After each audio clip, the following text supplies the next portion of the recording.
One of the first assignments I give my clients is to complete a thought inventory. By this, I mean listening very carefully to their own thoughts, specifically the thoughts connected to the problem that brings them through my door. Let's say, for instance, the problem is wanting to lose weight. I'll take the opportunity to introduce my clients to some sample thoughts, the usual suspects that many people use to give themselves permission to eat things they don't want to eat. Once I prime the pump with some usual culprits, clients catch on to what I'm talking about. If the problem is overeating, I simply assume, and I'm always right, that the client has a virtual library of thoughts that maintain the problem of overeating. The goal is to get them intimately acquainted with these problematic thoughts. Now, some clients are pretty good at spitting those kind of thoughts out, the kind I'm talking about, right out of the gate. Others really haven't given it much thought before and don't have a clue. But that doesn't matter. The assignment is still the same. Inventory these thoughts. By this I mean to capture these thoughts verbatim, as precisely and accurately as humanly possible. From the moment they wake up in the morning, I want them to be highly aware of every single thought related to food that launches in the brain. How do you decide when to eat, what to eat, how much to eat, when to stop? I usually use the example of the proverbial box of donuts in the break room to illustrate my point.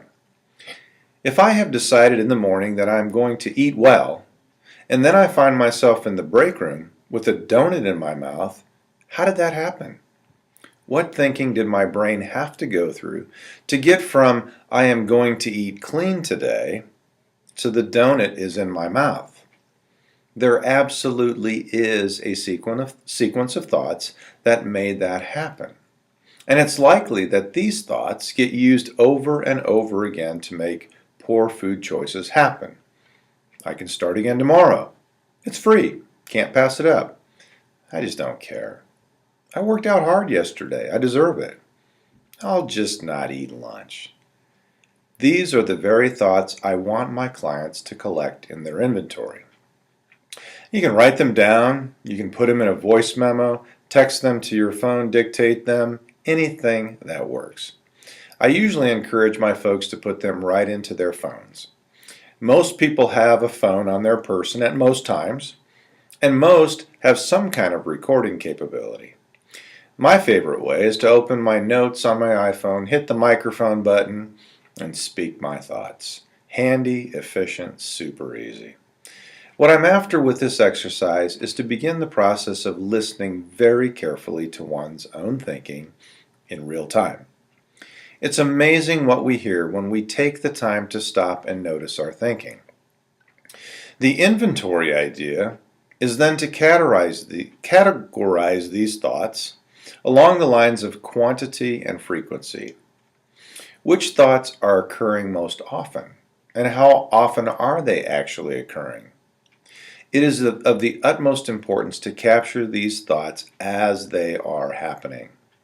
If we wait and then try to remember them later, they will have slipped away into the dark recesses of our mind. So, getting into the habit of grabbing them immediately is really key to this process. I contend that in any given category of unwanted behavior, we can usually distill the lion's share of errant thoughts into what I think of as a top 10 list. These are the thoughts that are responsible for 80% of the problem. In other words, we typically use the same, relatively small set of thoughts over and over again to make an unwanted behavior seem to be okay in the moment.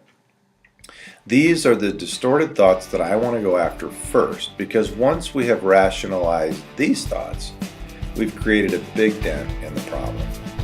So the strategy is to create the greatest amount of progress in the least amount of time, and you do so by taking a good thought inventory.